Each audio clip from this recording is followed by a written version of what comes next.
우리가 재난이나 사고 뉴스를 접할 때 가장 많이 듣는 단어가 골든타임이라고 하는 단어입니다. 골든타임. 말 그대로 생과 사를 가르는, 놓치면 모든 것을 잃게 되는 결정적인 시간입니다. 예를 들어서 급성 심정지 환자가 발생했을 때 생존을 결정하는 골든타임은 단 4분에 불과하다고 합니다. 4분 안에 신속하고 정확한 심폐소생술이 이루어지면 생명을 살리지만 그 시간이 지나면 뇌 손상이 시작되고 생존율은 급격하게 떨어지게 됩니다. 또 대형 화재의 경우에도 마찬가지입니다. 초기 5분 안에 불길을 잡지 못하면 걷잡을 수 없이 대형 자연사고로 번지게 되어 있습니다. 그래서 우리 건물에 소화기를 비치해 둔 이유가 불이 났을 때 일단 초기에 소화기로 불을 끄게 되면 최대한 피해를 줄일 수가 있기 때문에 그렇습니다. 이 짧은 시간 안에 어떻게 대응하느냐에 따라서 건물을 살릴 수도 소중한 생명을 구할 수도 있습니다. 만약 불이 났는데 내가 일단 꺼보고 안 되면 신고해야지. 그런 생각은 아주 안일한 생각이고 어리석은 생각입니다. 내가 불을 끄는 동시에 전화도 119에 걸어서 화재 신고를 해야 그게 가장 지혜롭고 현명한 방법입니다. 저도 최근 얼마 전에 길지 않은 시간에 저 그런 실제 경험이 있었습니다. 저희 옆에 있는 건물에 할머니 한 분이 갑자기 돌아가셔서 저한테 이제 거기서 일하는 우리 교영이 저한테 전화가 왔어요. 누가 돌아가요? 이게 숨 안 쉬는 것 같다. 그래서 제가 그 집에 가보니까 할머니 코에 대보니까 숨을 안 쉬고 계세요. 그래서 제가 즉각 제일 먼저 한 일이 뭐냐, 119에 바로 제가 전화를 걸었습니다. 제가 그런 기술이 없기 때문에 119에 전화를 걸으니까 바로 그분이 받으시고 스피커 봉쇄하고 그분이 하라는 대로 따라 하라고 했어요. 그래서 스피커를 켜놓고 그분이 계속 저한테 말씀을 하고, 그리고 구급대원은 출동하고 있고, 그래서 제가 계속 할머니 손에 놓고 계속 압박해서 이렇게 심장 소생술을 하라고 그러죠. 그래서 저는 계속 심장 소생 이렇게 누르고 생전제가 처음 해봤습니다.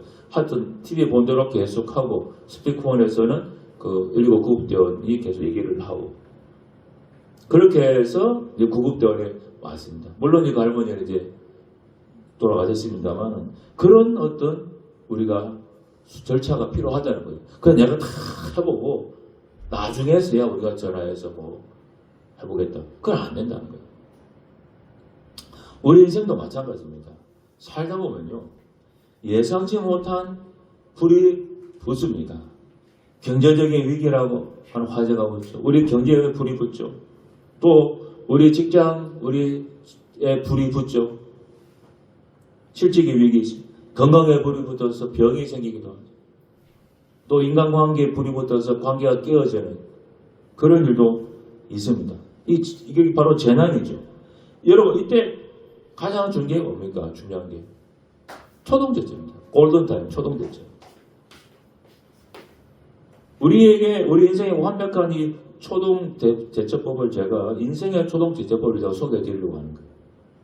바로 최고의 전문가이신 하나님을 즉시 호출해야 됩니다.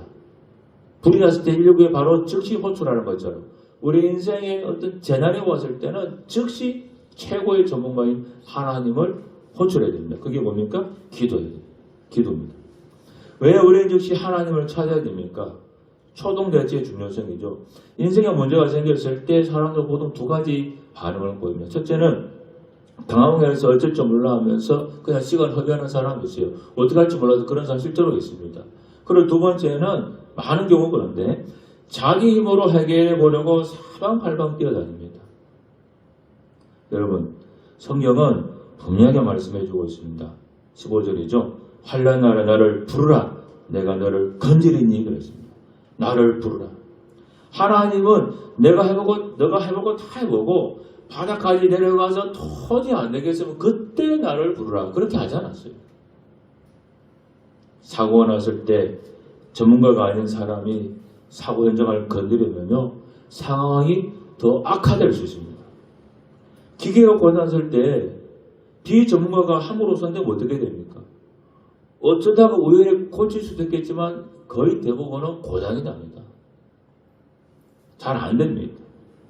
우리 인생도 그렇습니다.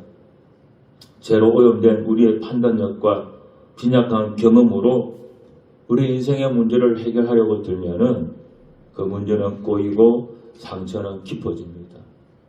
우리 삶 인생에 불이 붙었습니까? 내 힘으로 물을 끼얹기 전에 소방대장이신 하나님께 먼저 외치십시오.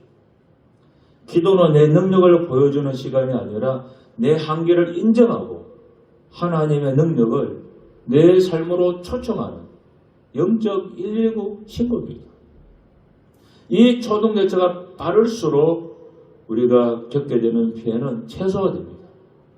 영국의 신학자 F.B. 마이어가 이런 말을 했습니다. 인생의 비극은 응답받지 못한 기도가 아니라 드려지지 않은 기도다 그랬습니다. 여러분, 구약 성경의 남유다에 아사왕이 있습니다. 즉위후 35년 동안 신실하게 하나님만 의지하며 백성들도 하나님을 의지하게 한 탁월한 왕이었습니다. 이방 제단을 없애고 산당을 없애고 우상을 깨뜨려 없애고 유다 사람들에게 명해서 조상들의 하나님을 찾게 하고 그리고 율법과 하나님 명령을 행하도록 했습니다.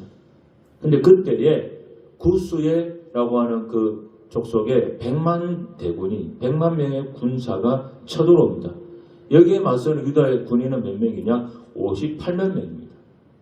상대가 안 돼. 거의 2배에 가까운 적군입니다. 그리고 구스 군대는 병거가 300대 있었는데 오늘날로 말하면 탱크 부대입니다. 탱크가 300대인 겁니다. 근데 여기에 맞선 유다 군대는 어떠냐? 방패와 창과 활이 전부입니다. 자, 여러분, 탱크가 밀고 내려오는데 총만 가지고 싸우면 누가 이기겠습니까? 상식적으로 탱크 부대가 이기겠죠. 그러나 아사는 주님만 의지한 왕이었습니다. 그는 주밖에 도와줄 리가 없다고 하면서 간절히 하나님께 기도했습니다. 그런데 놀랍게도 주님을 의지함으로 인해서 대승을 거둡니다. 정말 기득했던 승리를 거둬요. 자, 그렇게 하나님을 의지했던 왕이 아사 왕인데 36년째 그가 다스린 36년째 되는 해입니다. 북이스라엘 왕인 바하사가 남한국을 치러 왔어요. 근데 구스와의 전투를 시작해보면은 이 모든 전투 면에서는 비교가 안 될 정도로 어려운 게 아닙니다. 쉽습니다. 할만한 전쟁입니다. 그런데 아사 왕이 이때는 아주 이상한 행동을 했습니다. 은과 금을 다 모아서 아람 왕 베나다드에게 화천을 요청합니다. 이렇게 얘기했습니다. 베나다 왕이여, 은과 금을 선물로 보냅니다. 이스라엘 바하사 왕과 맺은 죄악을 끊고 그가 내 땅에서 떠나게 해주십시오. 그렇게 요청해요. 그러니까 이 베나다시 원래는 북이스라엘의 바하사 왕과 서로 관계를 조약을 맺고 서로 우방이었습니다. 근데 그걸 알고 아사 왕이 베나다한테 돈을 뇌물을 주면서 바하사하고 관계를 끊고 우리를 도와달라고 그렇게 요청을 한 거예요. 그래서 베나다시 돈을 준 걸 좋아가지고 관계를 끊고 바하사가 떠나도록 하게 도움을 줍니다. 자, 승리를 했어요. 전쟁에 이겼습니다. 아람을 이겼습니다. 그러니까 아사 왕도 남유다 사람들도 야, 우리가 전쟁에 승리했다. 그렇게 생각을 했을 겁니다. 그러나 아람을 의지한 아사 왕에게 하나님은 선견자를 보내서 이렇게 말씀해 주셨습니다. 역대하 16장 7절 9절입니다. 왕이 아람 왕을 의지하고 여호와를 의지하지 아니하였으므로 이 후부터는 왕에게 전쟁이 있으리다. 그러나 그 말을 듣고도 아사는 돌이키지 않았어요. 아사 왕의 패망은 하나님을 의지하지 않은 데서 시작됐습니다. 하나님은 기도를 멈춘 아사 왕을 포기하지 않으시고 계속해서 나에게 돌아오라고 하셨습니다. 그러나 위독한 병 앞에서도 아사 왕은 하나님을 찾지 않았습니다. 아사가 왕이 된 39년에 매우 위독했으나 병이 있을 때 그가 여호와를 찾지 않고 의원들에게 구했다. 의원들에게 도움을 요청했다. 그렇게 성경에 나와요. 이 아사왕은 끝까지 기도하지 않았습니다. 처음에는 기도했어요. 근데 끝까지 하지 않았습니다. 그가 마지막에도 계속해서 기도했다고 한다면 그의 일생은, 남은 생애는 정말로 달라졌을 겁니다. 여러분, 하나님을 향한 기도의 삶이 멈추는 것이 바로 위기입니다. 기도를 멈추면 위기예요. 사람이 숨을 쉬어 사는 것처럼 사람이 숨 쉬는 걸 못 쉬면 그때 위기입니다. 숨 안 쉬니까 사람 죽는 거예요. 뭐 다른 거 없습니다. 숨 안 쉬면 죽는 거예요. 여러분, 아파서 죽는 게 아니라 숨을 안 쉬어도 죽는 겁니다. 아파도 숨 쉬면 살아요. 그럼 숨 안 쉬면 죽습니다. 여러분, 그래서 기도를 뭐라고 합니까? 영혼의 호흡이라고 하죠. 영혼의 호흡. 아사왕의 기도가 멈추었기에 그의 인생도 멈춰서고 말았습니다. 그래서 우리는 어떤 일이 있어도 기도만큼은 멈추면 안 돼요. 내일 열심히 살면서도 같이 기도하는 걸 멈추면 안 돼요. 같이 기도가 돌아가야 됩니다. 그래, 하나님께서 우리를 계속해서 도와주는 거예요. 우리는 하나님은 모든 분야의 최고 전문가세요. 우리가 왜 하나님을 가장 먼저 찾아야 됩니까? 하나님은 모든 분야의 전문가, 최고의 마스터이기 때문에 하나님은 치유의 전문가입니다. 세상 의사가 포기한 생명도 하나님 손에 들리면 다 살아나요. 그래서 병원에서 못 고치는 병도 하나님께 기도해서 병 낫는 경우가 종종 있습니다. 물론 모든 사람이 하나님을 통해서 병 낫는 것은 아닙니다. 그러나 하나님은 때때로 하나님의 도움을 통해서, 기도를 통해서 병 고치는 일도 꽤 자주 있다고 하는 거예요. 하나님은 또 경영의 전문가시죠. 사업하는 사람이 막막할 때 우리가 사람들에게 지혜를 구하는 것도 필요하겠지만 하나님께 기도해서 하나님으로부터 경영에 도움 받는 것도 굉장히 중요합니다. 왜? 하나님은 모든 분야의 마스터이기 때문에. 하나님은 관계 전문가시죠. 인간관계 때문에 다 헝클어져서 괴로운 삶을 사는 사람들은요, 어디가 상담받을 것이 아니라 하나님께 기도해서 그 갈등과 문제를 풀어달라고 기도해야 됩니다. 여러분, 교회 안에는 사람들이 다양한 사람이 모입니다. 그래서 큰 교회 가보면은 그 1000명이면 1000명 사람이 다 틀립니다. 얼마나 사람이 다양한지 몰라요. 그래서 이 많은 사람들 관계 때문에 목사님들이 스트레스를 많이 받습니다. 그래서 술도 안 마시는 사람들이 간암도 걸리고 담배도 안 피우는데 폐암 걸린 이유가 스트레스 때문에 그 폐암에 걸린다고 그랬잖아요. 그래서 목사님들 중에 실제로 폐암 걸려서 간암 걸려서 죽는 경우가 많습니다. 왜냐하면 너무나 다양한 사람들이 있다 보니까 그 사람들 때문에 스트레스를 너무 많이 받아서 그래요. 그 인간관계 맺는 게 쉬운 게 아니에요. 그런데 그 관계를 잘 푸는 비결 중에 하나가 뭐냐? 하나님께 기도해서 그 관계를 풀 수가 있다고 하는 거예요. 우리가 유명한 변호사나 이런 의사를 만나기 위해 만나면은 어떤 문제가 있을 때 마음이 든든하죠. 그래서 내가 어떤 병이 걸려도 훌륭한 의사가 내 뒤에서 치료해주고 그 사람의 주치의가 되면 마음이 한편 놓이잖아요. 근데 그런 유명한 의사를 여러분 만나기가 여러분 쉬운 게 아니에요. 최근에 제 친구 목사 가운데 눈 수술을 한 친구가 있었습니다. 그 지방의 한 종합병원에서 수술했는데 이 친구 말이 지금 제대로 수술이 안 됐는지 대낮에도 눈빛이 막 번져가지고 이게 그냥 우리는 모든 보이는 게 3D 영화 보는 것처럼 보인다 그러는 거예요. 막 이게 다 튀어나온 것처럼 모든 건 입체로. 정상이 아니죠. 그래가지고 저희가 말하기를 이 눈 수술만큼은 서울대 병원에 우리나라 제일 잘하니까 그래서 서울대 병원 가서 제대로 치료받고 해라고 그랬더니 친구가 서울대 병원도 전화해봤대. 해봤더니 1년 뒤에 자기가 치료 날짜가 잡힌다. 순서가. 그러니까 어쩔 수 없이 자기 지방병원에서 수술을 받을 수밖에 없다는 거예요. 그래서 제가 그랬어요. 1년 뒤에 치료받더라도 일단 예약을 해놔라. 그래서 1년 뒤에 다시 제대로 치료받아야 이 눈이 제대로 회복이 되지 이 놔두면 안 된다고 그랬거든요. 여러분 보세요. 그렇게 유명한 의사한테 한 번 내가 진료받는 것이 1년이 걸려요. 1년이. 얼마나 어려워요. 근데 여러분 온 우주를 만드신 하나님, 무에서 유를 만드신 하나님, 최고의 전문가인 하나님 곁에 두고도 왜 우리 그분께 묻지 않습니까? 하나님은 기다릴 필요도 없고 주설 필요도 없어요. 우리가 하나님한테 그냥 연락하면 즉시로 하나님을 만나주시고 즉시로 연결이 돼요. 어디 병원처럼 1년, 2년을 기다릴 필요가 없어요. 하나님은 모든 상황을 반전시킬 수 있는 기술과 능력을 갖추고 계십니다. 바로 기도는 그 전문가의 전문 지식과 능력을 내 삶에 그대로 끌어오는 통로가 되는 거예요. 하나님의 무한한 지혜, 하나님의 무한한 능력이 우리가 기도를 하는 통로를 통해서 우리에게 흘러 들어올 수가 있다고 하는 겁니다. 그래서 우리는 계속해서 기도를 하는 거예요. 여러분 잘 모르시겠지만 제가 대학교 다닐 때 정말 우리 한국교회를 강타했던 간증이 하나 있습니다.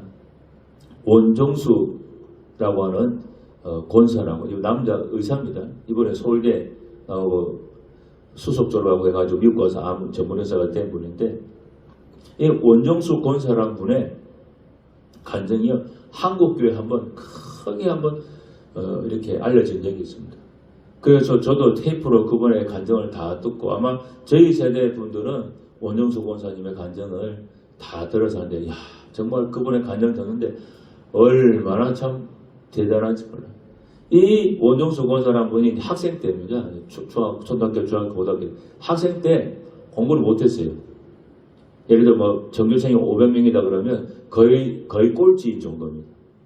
근데 이 원종수 권사라는 분이 학생 때 뭘 잘했는가 하면 하나님께 은혜를 많이 받아가지고 새벽 기도를 하루도 안 빠졌다 그래요. 비가 오나 눈이 오나 매일 새벽 기도 안 빠지고 가서 열심히 기도했다고 그래요. 그렇게 열심히 기도했다고 합니다. 근데 공부를 못했어요. 근데 새벽 기도를 그렇게 열심히 했는데 어느 날 밤에 꿈을 꾸는데 하나님 나타났습니다. 하나님 나타나가지고 솔로몬에게 묻듯이 내가 너한테 뭘 주면 좋겠냐 그러더래요. 근데 이번에 굉장히 집안이 가난했거든요. 그래서 처음에는 입에서 하나님 돈 주세요라고 하는 말이 나오려고 그랬대. 너무 가난하니까. 내가 돈 달라고 하려고 하는데 갑자기 떠오른 게 뭐냐. 솔로몬이 떠올랐대. 아, 솔로몬이 돈 달라고 하지 않고 하나님께 지혜를 달라고 그래가지고 하나님께 지혜도 받고 나중에 부귀영화 다 받은 거 딱 생각난 거예요. 그래서 이분도 하나님한테 돈 달라고 안 하고 하나님 저한테 지혜를 주세요 그랬어요. 그리고 꿈을 깼습니다. 그러고 나서 계속 생기도 잘 다니고 학교를 다니는데 어느 날 시험을 치는데 저 공부 못했잖아요. 그 시험을 치는데 이 문제를 다 보는데 정말로 하얀 거는 전혀 까만 거는 그냥 뭐 문제 글자인 것처럼 보는데 갑자기요 자기 눈앞에 책이 다 보이는 거예요. 예를 들어서 한국사 시험이 됐다고 칩시다. 그러면 한국사 책이 내 눈앞에 딱 펼쳐져 있는 거예요. 그리고 눈을 깜빡깜빡하고 책이 햇빛에 탁탁 넘어가는 거예요. 그래가지고 이분이 암기 과목은 다 올 100점입니다. 근데 수학은 100점 못 맞았다 그래요. 왜? 수학은 책을 아무리 뒤져봐도 문제 나온 그 풀이가 잘 없더래요. 그 수학은 잘 못했다 그래요. 이분이 이런 식으로 물론 열심히 이렇게 수업도 잘 듣고 나중에는 공부 열심히 노력을 계속 했죠.